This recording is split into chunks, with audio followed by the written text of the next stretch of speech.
Do we have too much government? We need to put people ahead of corporate profits. This system is so lopsided. This threat is a real threat to democracy. And I think that's really important. That's something we haven't been doing in this country for a long time. Where do you start? What do you do? How do you do it? Access to Democracy is sponsored by Thomson Reuters, providing legal professionals with the intelligence, technology, and human expertise they need to find trusted answers. Products include Westlaw, Practical Law, and Firm Central legal practice management software for small law firms. Thomson Reuters, the answer company. Online at thomsonreuters.com. Access to Democracy is made possible in part by a donation from Firefly Credit Union. Firefly is the new name of U.S. Federal Credit Union, which has proudly served the financial needs of the Greater Twin Cities community since 1925. At Firefly, we guide our members forward and give them the power to chase dreams by delivering the financial solutions they need to get ahead. From checking accounts to mortgages, we'll light the way. We are Firefly Credit Union, and this is Life Illuminated. And Dr. Charles Crutchfield of award-winning Crutchfield Dermatology in Eagan, acknowledged as one of the nation's best physicians. A Minnesota native who trained at the Mayo Clinic, Dr. Crutchfield personally treats all patients and states that experience counts and quality matters. Crutchfield Dermatology. Look good, feel great, with beautiful skin.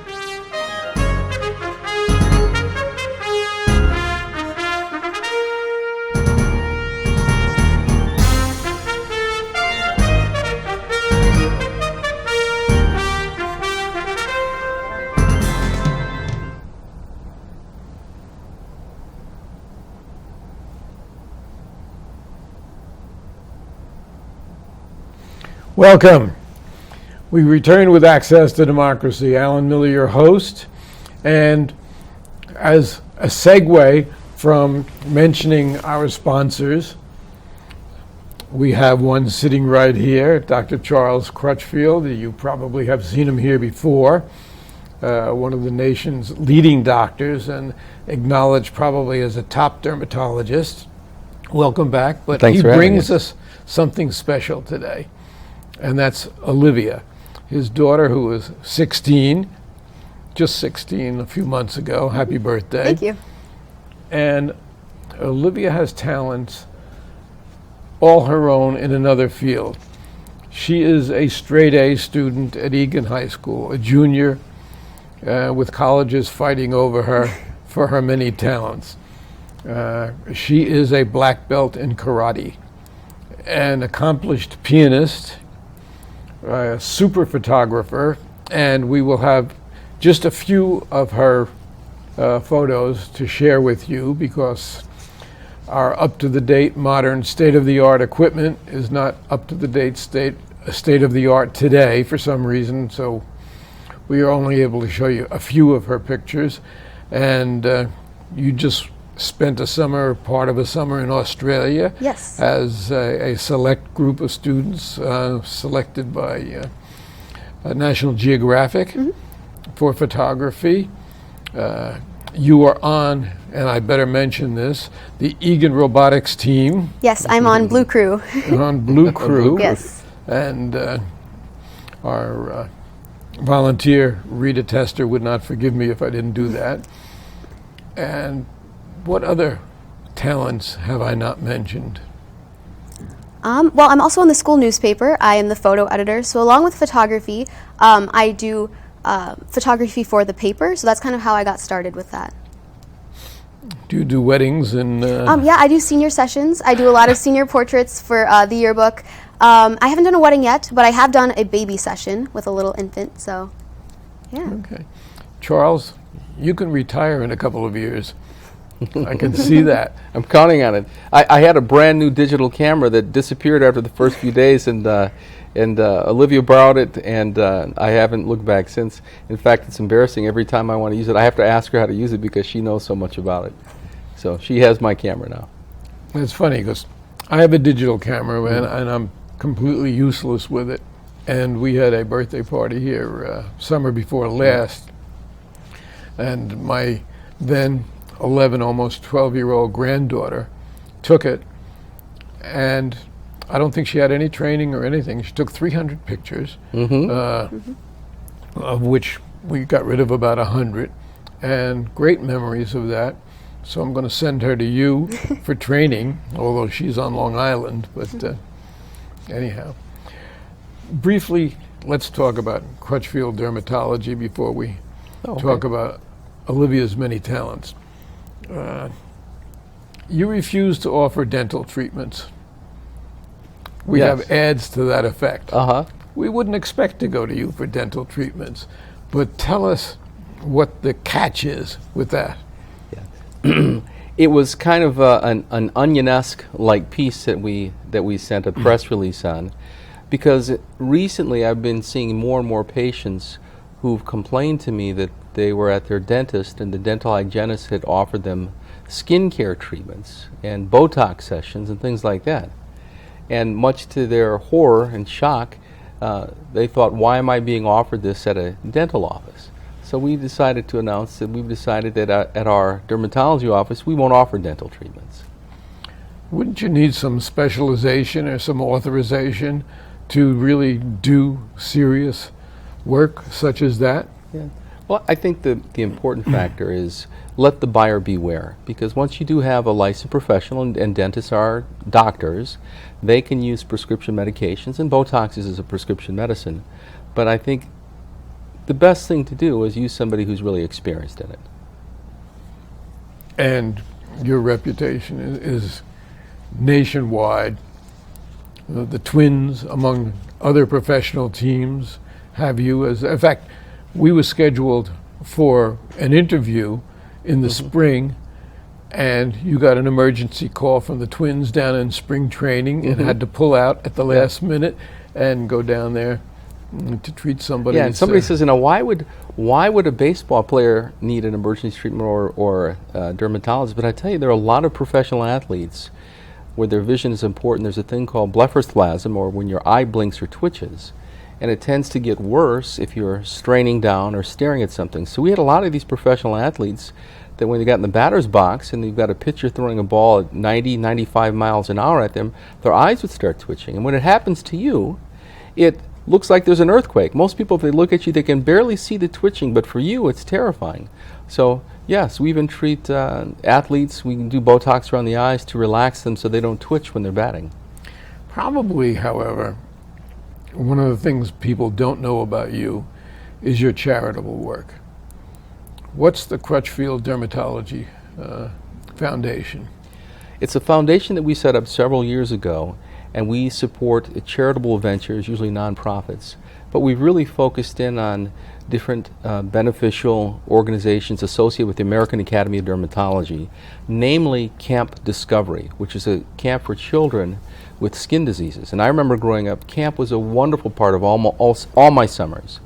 But the problem is, if you're a child with skin disease and you're going to camp, most kids don't want to, because you have to wear shorts or swimming suits and you're embarrassed about your skin. So the great benefit and time that most children have at camp, children with chronic skin diseases don't enjoy. So Dr. Mark Dahl, who's the chairman of the Department of Dermatology at the University of Minnesota, came up with this great idea: let's have a camp for kids with skin diseases. So if you're a child with skin disease, you go to camp, and everybody has disease, so no one cares. So everybody has swimsuits and shorts and T-shirts, and they have a great time. So, and you have an annual 5K, which raises money. It raises money for both the Camp Discovery for children. And the nice thing about Camp Discovery, it's fully funded. So if you're a child and you get nominated by your dermatologist, there's no charge at all. They fly you out from wherever you live. They'll fly out to, they have 3 different locations in the United States. They put you up in camp for a week.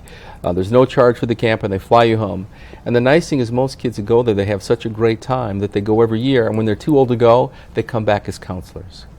So can't be better than that. Yeah, so we use the Crutchfield Foundation to sponsor that, but we also sponsor the Reading Center, which is in Rochester, Minnesota, for children with dyslexia. And I've got dyslexia, so it's and something. You wrote a book about that. Yeah, it's something near and dear to my heart. So we've found several causes that we support. And well, I started as a patient. You became an interview subject. you became a sponsor. Thank you very much. Sure. And you just renewed for next year, so right. double thank you. Yeah. And you have also a new treatment for hair loss that you have worked on. What's that about?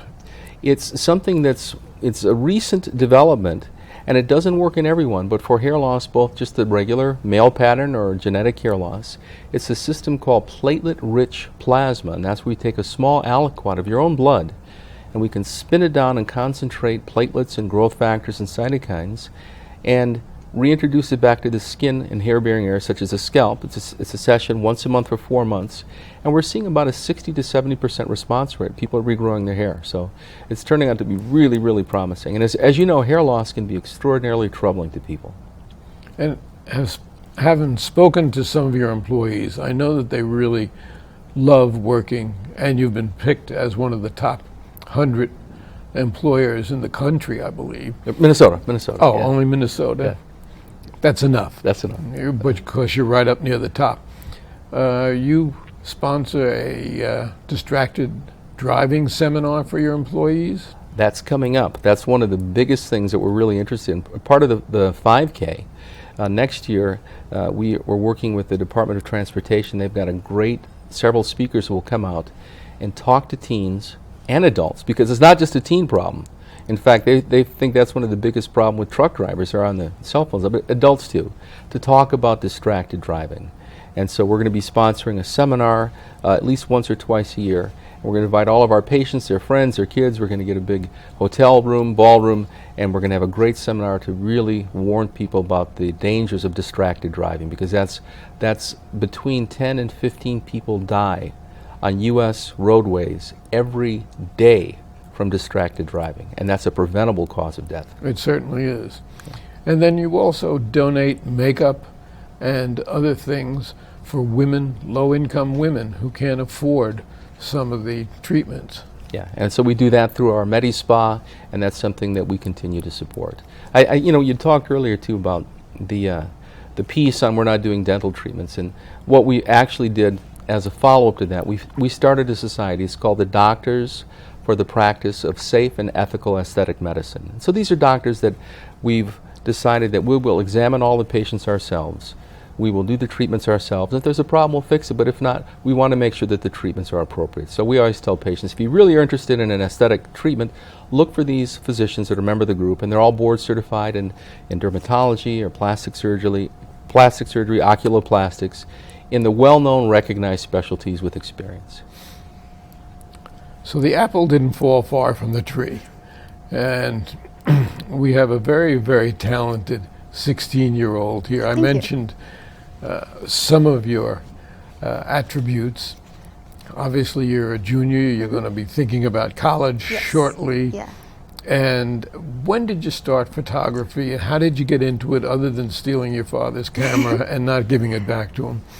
Well, I guess it goes back to freshman year, because like you said, I'm a junior. In freshman year, I wasn't really joining many clubs yet, and so I kind of saw a newspaper, and I was like, this might be something I really want to do and really want to get into. And I was thinking, I have a lot of free time, and photography is something that I really enjoy looking at, and I really enjoy seeing the art in that. Maybe I can start creating this myself. So thank you, Dad, for the camera, and I picked that up and started learning how to use that, and then I used that with school in the newspaper, and so that's how I got started my freshman year, so 2 years ago in the fall.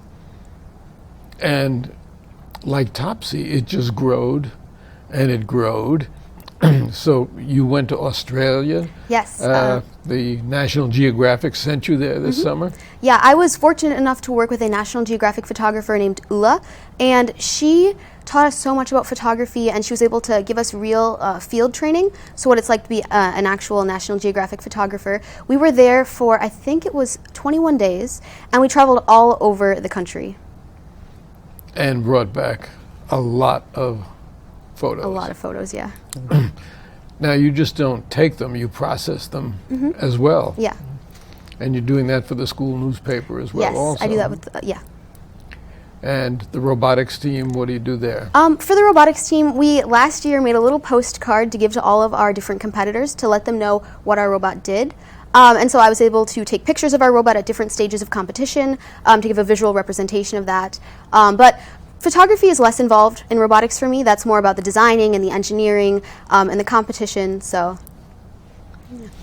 And you started karate at some point in your life. I did, yes. I was about, what was it, 5, 6? Mm-hmm. Yeah, and there's a taekwondo place near our house, karate place, and I started there as a white belt, and I remember just going up the ranks, and as they moved their karate practice to different spots, we just went along with, and I gained different ranks, and I got a first-degree black belt, yeah. A first-degree black belt is really the culmination of a lot of practice. Yes, it was. I have 2 grandsons who are black belts in taekwondo, which is a companion art. But, and a wife who does a lot of Tai Chi, which is something else. That's cool. She's been at it for about 5-6 years, Sharon has, and really enjoys it.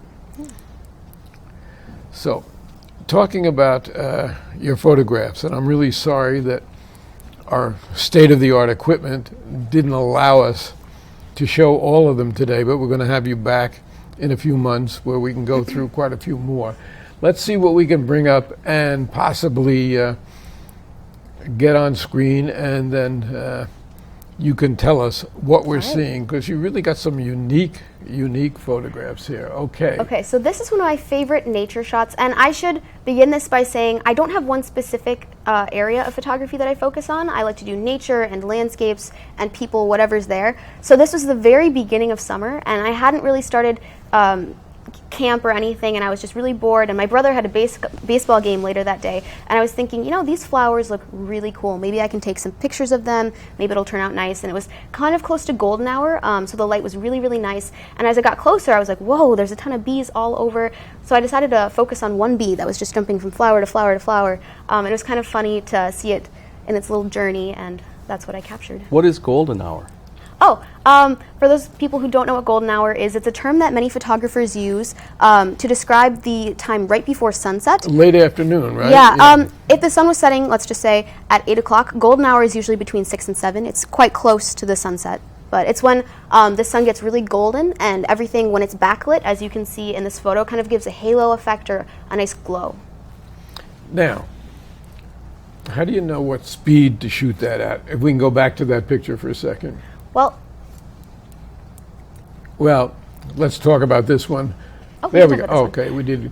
So, as you can see, this bee is on the flower, and it's not flying anywhere. If it had been flying, if it was like a mid-flight shot, you would raise the shutter speed so that you can capture the wings so they're not blurry, so it'd be clear. But if it's more still, as this bee was when it was just drinking the nectar, I had it a little bit lower, so it wasn't super dark or anything, but that's usually how I gauge the movement and the light. And what distance were you from this? It was a macro shot, so the lens, you can get really close to the subject. I would say maybe 3 inches. The lens was about 3 or 4 inches from the bee. And the bee was busy, so the bee didn't notice. Yeah. Okay. Now we can take that next photo and talk about it. So my family and I think we'll talk about this later, went to Cuba twice last year. And so this was the second trip that we went on, and we were walking through the city, and there were many people all around, and this man caught my eye. As we were walking past, I had to almost walk back, and I asked him, I'm in Spanish 2 in school, well, Spanish 3 now, but at the time, Spanish 2, and I asked him in very broken Spanish, like, sir, may I please take your photo? And he said, yeah, all right, you can do it. And so what I really wanted to capture in this photo was his eyes. If you pay attention to his eyes, I feel like his face just tells a story, and you can see that specifically in his eyes. And it's kind of funny, after I took his photo, our tour guide, Mario, was saying, you know, a lot of the people here are saying yes to you when you ask to take their picture. I don't always see that. So I was really fortunate enough to have his permission to capture this. Certainly years that are portrayed in that face. Mm-hmm. And that's something, In the movie Silence of the Lambs, the FBI instructor, the screenwriter described him as, his face was a roadmap of places we would never want to visit. And this is a perfect example of that, because that face tells so much of somebody who has not had the easiest life in the world. And the eyes are still so intense. Yeah. Okay, what have we got that we can show, if anything? All right, so now there's an interesting shot. Yes. So many of my friends at school are interested in my hobby of photography, and they're like, hey, we should take pictures sometimes. And This is my friend Anna, and we have gone to school together for years and years. We met each other in elementary school, and now we're in high school. And she is a dancer. She does ballet, and she went, and I think the Thanksgiving parade, she actually danced in that. And so I'm really lucky to have friends who are so talented in the art of dance. And so she and I have gone on numerous dance shoots where she just dances and I capture the moment. And this was in the local Lebanon Hills Park. We were just walking through the trails, and I was like, hey, the trees look really nice in the background, so we can just stop here and take a picture in the middle of this trail. And that's what we did. And I tried to capture the motion of her hair as she was doing the move. And you capture the motion of her hair, and you capture the movement. And again, what were you shooting, what speed, and what distance here? So this is a good example of when you would use a fast shutter speed. If I had been a little bit slower, her hair would have been blurrier. So I raised it up a little bit so you can have like her hair just exactly still the way it is. And I was not using a macro lens for this. I was just using a 50 millimeter. So you can see through a 50 millimeter just about what you can see with your eyes. So I was about, I don't know, maybe 15, 20 feet from her. And I cropped it a little bit, but yeah. And have any of these photos been submitted in competitions, and have you really earned any awards? Well, I have submitted a few of my Cuba pictures to Artful Living magazine, and they published them last year. I think it was the winter edition. And then I've also submitted some of my pictures for a Seattle bus stop competition. So rather than having advertisements, they have collages and artwork, and I submitted a collage of nature pictures that they selected. And it will be released in the spring of 2017. So next spring, your pictures, I hope with attribution, Yes. will be displayed permanently in Seattle. Yes, that's right. It's really an incredible beginning to a career that's not just a photography career. You're also a writer. Yeah. And I've got a funny story about the Artful Living magazine. absolutely. I had talked to them about, they were doing an article on dermatology issues, and I'd mentioned, they said, hey, next month we're doing a magazine in a magazine. We're doing a whole special section on Cuba. And I said, well, my family and I just got back from Cuba, and my daughter took some pictures in Cuba. Maybe you guys would want to use them. And they kind of smiled. They were nice. Oh, well, sure. Why don't you send us a couple? We'll let you know if we're interested. They were being very polite to me. Yeah, because initially they said, my daughter. Yeah, you right. know, what kind of At the time, pictures? my 15-year-old daughter had taken some pictures in Cuba. And so we sent them a few pictures, and I got a call the next day. Oh my gosh, these are amazing. Do you have any more? We'd like to include these. So they were kind enough, and she had probably a dozen pictures represented in the magazine. Have you started to make money on these things yet? I have. I've offered some portrait sessions and some senior sessions, which are really popular. A lot of seniors need their picture for the yearbook. And so that's what I've usually made money on. And I've also done an infant shoot. So I had a little baby, and I had like a little studio set up, and I was able to take pictures with him, and so that was pretty fun. I guess all this at 16 years of age. And you're starting to drive a car, too. Yes, I right? am. Yep. We'll talk about that. You have your junior permit? Yeah, I have my permit. I got that last year. Well, I started driving in the summer, actually, so in the summer. I've done my behind the wheel. My dad's taken me out a few times. So. Yep, we've got, and the rule was she had to learn 500 vocabulary words getting prepared for the SAT exam before I would let her take driver's ed. So it came down to crunch time. She did that, and she's got her permit, and now we're working on driving skills. And you got a larger vocabulary. Yes, I do.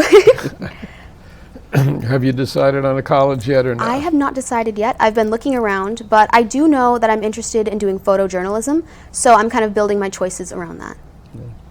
And the nice thing too is we, as a family, and parents, you always want to have your kids close, but you want them to go to the best school. And we're lucky because Minnesota has so many great schools, from McAllister to St. Olaf to Carleton to the University of Minnesota to MCAT. Hamlin, MCAT. I mean, they've got so many great schools here.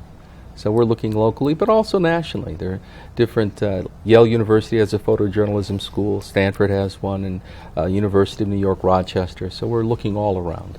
Syracuse. There you go.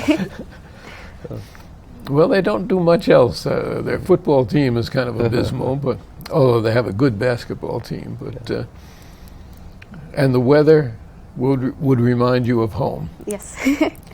except a little bit worse. A lot of snow.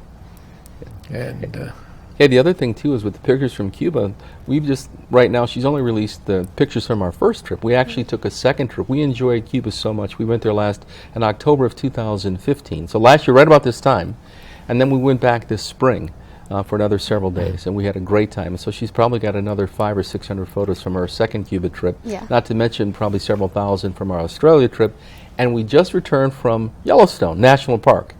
And so she's got another couple thousand photos from that. So I'm looking forward to buffalo. seeing all these. Yes, of lots of buffalo. Yeah. Tatanka. Yes. And you also do, what do you call it? You do shots of the stars? What's that called? Astrophotography. Astrophotography. Yeah, in Australia, actually, I got to do a lot of that because of the low light pollution, so that was really You nice. had one picture that we can't unfortunately show today, but Hopefully we we can will show it in next the time future, you're yes, back. yes. It's a gorgeous picture of Thank the you. heavens Yeah.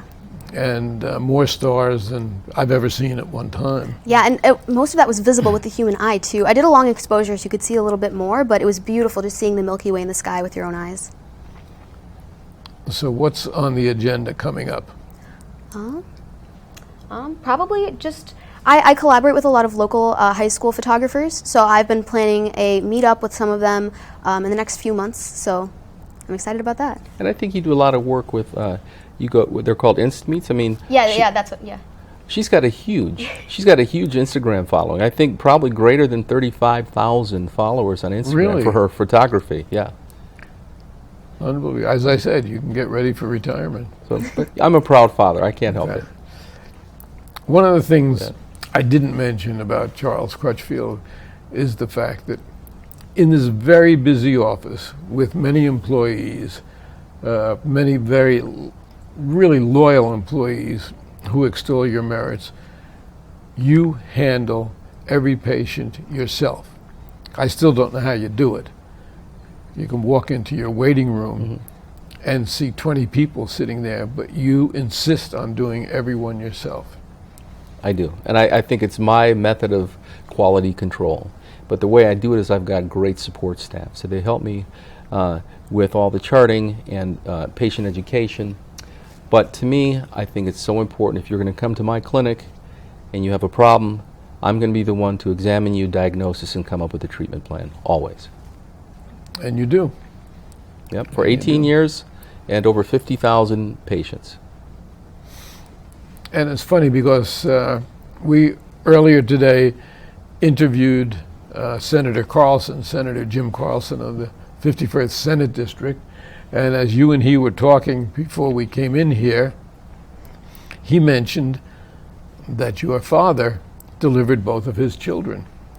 Yeah, and you know, I'm just so proud of them because Dad he's been around and Mom's a doctor too, and Dad's still practicing at age 77. So they made it easy for me. And we've been talking with Dr. Charles Crutchfield and Olivia Crutchfield, who's going to be back. Both of them will be back in a few months. Thank you both for coming in, and we'll get many of those shots on.